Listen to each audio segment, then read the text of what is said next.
John Parker Wilson, I hope all is well, man. Welcome into the game in T-Town. It's good to be back with you, man. It's been a couple weeks. Nice to talk to you again, Ryan. It is. I just wish that we had a different outcome. We're still crying and leaning, trying to play the ifs and the what-if game down here in Tuscaloosa. Yeah, it's definitely not fun. As Marcus just said, it's the Alabama Rehab Center that we're calling into now. So it's everybody's licking their wounds right now, and I'm no different. It was a tough game as a fan, as a former player, but I think as tough it is to say, sometimes you just got to tip your hat. I think Clemson played a really good game.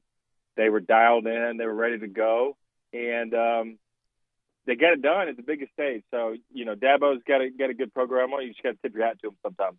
Oh, there's no doubt. I mean, I think that's the part that you start. You say that they were better for that 3.5-hour period. But Nick Saban, how much will that loss motivate him to do things to correct or to try to figure out things that he can do different or better? And I'm sure, if you look back at Dabo making the switch from Kelly Bryant to Trevor Lawrence, probably some of that had to do with knowing that he may face Nick Saban. He's going to have to get better play out of the quarterback position. How much will Nick Saban use that loss to change some of the things and tweak some of the things that he's doing?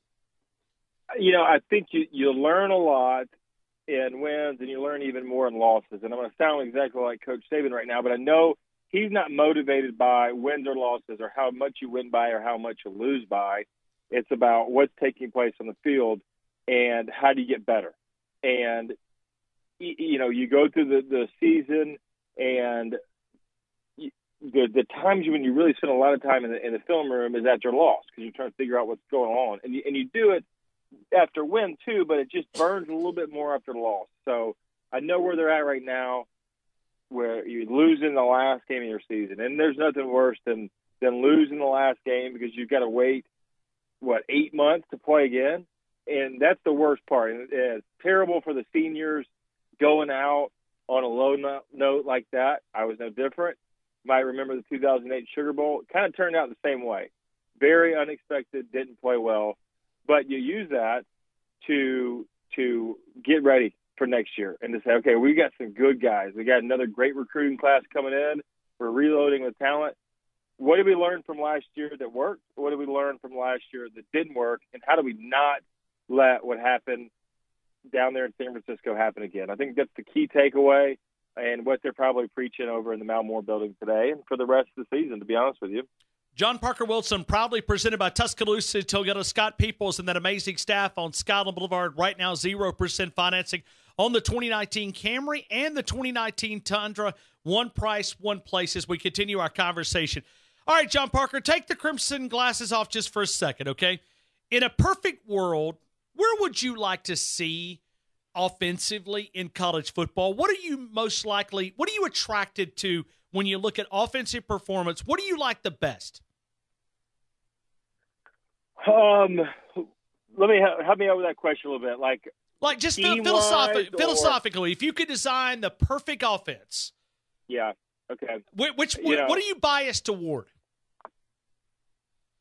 I'll be honest with you. I really liked what Mike Locksley did this year with what we had, because you can remain balanced, and I think that's key. And everybody loves to throw the ball, but it takes a balanced team, I think, to go through a tough schedule and to go all 15 games now. You got to be able to spread the ball around to different people. You've also, especially in college, you got to be able to adapt. So you can't get in this thing where we're going to be this kind of offense and not change. And I think we kind of saw that. I love these run-pass options. I wish they were prevalent when I was playing. I don't think anybody was running them back then. But, man, they're just so nice to always try to put yourself in a good play. And you remember back a few years ago, it was like every team would act like they're calling the snap, turn to the sidelines, look at the coach, and then run a new play or run the original play called. Those RPOs allow you to run the ball or throw the ball based on what the defense is doing. I love that. And I think you've got to be able to hit those explosive plays. So I know that's a lot. That's a long answer about what kind of offense I'd love to run, but it would be you'd have to be balanced. You got to be able to throw the ball and to run the ball, I think, to be long-term successful in SEC or in any league. Well, see, I mentioned the word balance because I remember the offenses that you were part of, and really, if you look at Nick Saban's dynasty under Jim McElwain, the first couple of championships, I mean, you'd look at the end of the year, and it would be balanced, like within 100 yards of offensive passing and offensive rushing. It was just the balance was the key word that I used. I got torched for it earlier as we were talking about balance because I'd like to see maybe a little bit more balance back. Yeah, and I think you got to play to your strength also, because I think we did have a running game and we would use it when we could, but I mean, we had a pretty prolific offense. So when you can score the ball the way that we did and move the ball down the field and to set all kind of records, and, you know, our receivers I don't think got enough credit this year. Jerry Jeudy won the Blendikoff, Henry Ruggs, Devontae Smith, had one of the best freshmen in the country in Jalen Waddle, Irv Smith, who committed. And then, you know, you see the way Josh Jacobs catches the ball in the backfield. So that's 6 guys right there that caught the ball really, really well.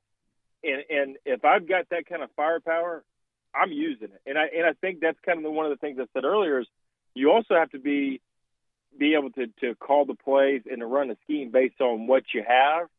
And we just had so much depth at the receiver position that it kind of overshadowed everything else. And you know, good or bad, but, you know, personally as a quarterback, I love seeing it. I love throwing the ball as much as we can. It was good. John Parker, Chris Lowe was on from earlier, and let's just assume that what he told us was correct. He knows Nick Saban, probably one of the closest media members. He breaks a lot of stories around Alabama football from ESPN. Chris Lowe told us earlier, unless something really changes, that Sark is probably going to be the guy. What do you know about him offensively, and kind of just maybe your thoughts being a quarterback, what you see in Sark in 2 years in Atlanta, and certainly the time in Tuscaloosa, but USC, Washington, big-time quarterbacks coming out of his system. Yeah, no doubt. Develops quarterbacks, gets them going. I don't know the exact numbers, and correct me if I'm wrong. I think I read something that the Falcons finished ahead of the Saints this year in offense. So they're getting it done. They kind of were like Alabama, where they've got a lot of receivers with Alabama guys. That's pretty nice. Calvin and Julio Jones. So they get some talent. You know, the thing that I look at is that Coach Saban's going to bring in guys that he likes, that he respects, that he thinks is going to make the program better, that can work with everybody. And if he's bringing them in to do that, then I feel really good about it, because I know Sark was over there with Matt Ryan, who I know extremely well, really close friends with him, and has done really good with that. And Matt's the kind of guy that demands a lot out of the coordinator and getting ready for the games, and it's kind of like Coach Saban would. And you got to get everything ready. And I think being able to go from college and learning different things and different strategies in the pros, I love that. I love being able to bounce back and forth and learning new things, because I think especially in college you can kind of get, and not saying sorry, any coach can kind of get in what the college game's like, but man, the pros is different. You got to go out there, learn new things. I'd love to bring that back to Tuscaloosa and just pick up where we left off, because this offense was getting it done last year. We're going to have some new guys, had some guys leave this year, whether they were, you know, going to the draft or seniors. But man, if I'm an offensive coordinator, I'm going to look at my chops to come to this team. Well, and you mentioned it. When you look at total yards based on that metric, Kansas City, LA at the top, then we'll skip on down. Atlanta's at 6, New England's at 5, Indy's at 7, and then New Orleans at 8. So, yes, they had better production than the Saints. And that tells you something. I mean, you know how prolific Drew Brees and them have been. They're just winning more games right now, so they get more media coverage, and that's the way the NFL goes. But, man, they get it done. They can spread it around, and, you know, I'd love to see him bring what he did there back to Tuscaloosa. And I know I love what Coach Saban does when he has a coordinator leave, like he does so many times. He keeps intact the offense. So these guys are going to have to change a lot and learn new things. The offense is going to stay the same. Coordinator will learn some new things and then puts his new wrinkles in, so you don't miss a lot. You just keep going, picking up where you left off. You obviously try to make things better and execute better, but you gotta like more than anything that he's been with Coach Saban before. He knows what to expect. Coach Saban knows what to expect.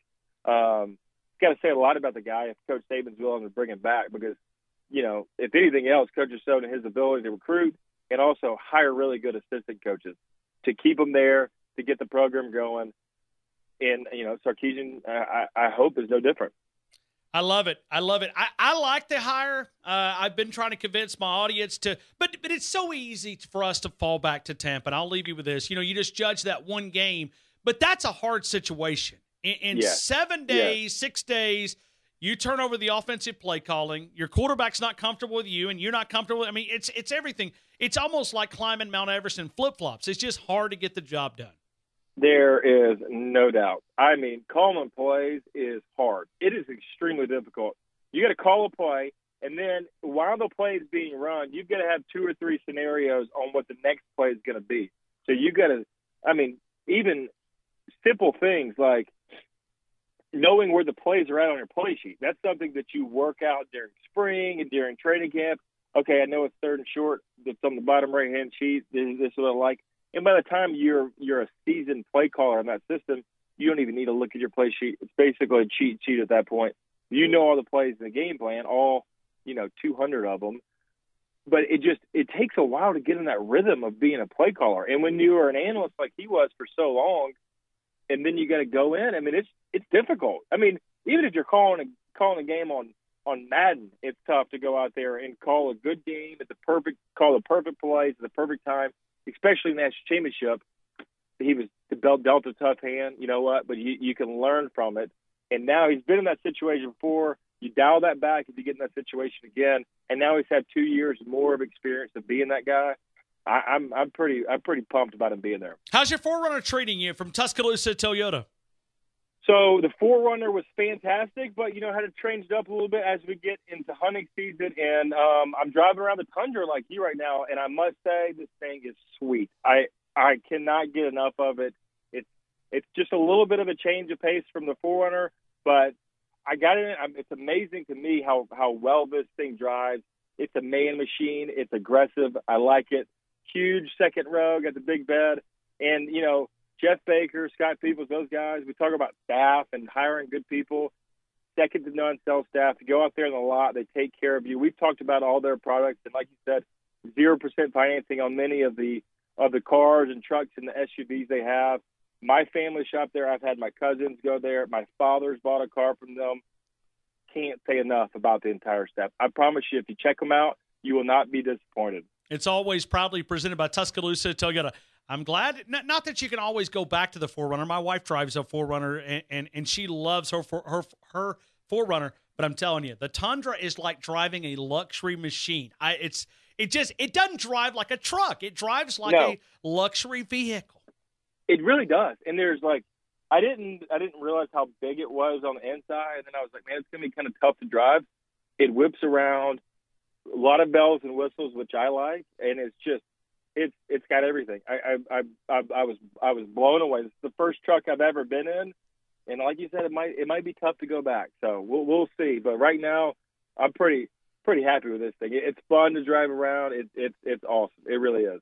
And watch the pedal there, because it's got plenty of that 381 horses. Hey, so just be careful. I'm telling you, I was going on the interstate and looked down, and then luckily there wasn't a police officer around, because I would have gotten a ticket. This thing will go. And I was going well over the speed limit. Let's put it that way. Had no clue. So I'm going to have to set the cruise control when I get over on 2059 headed to Tuscaloosa. Absolutely. Thank you, John Parker, man. Thank you so much for being a part of the show. Roll Tide, brother.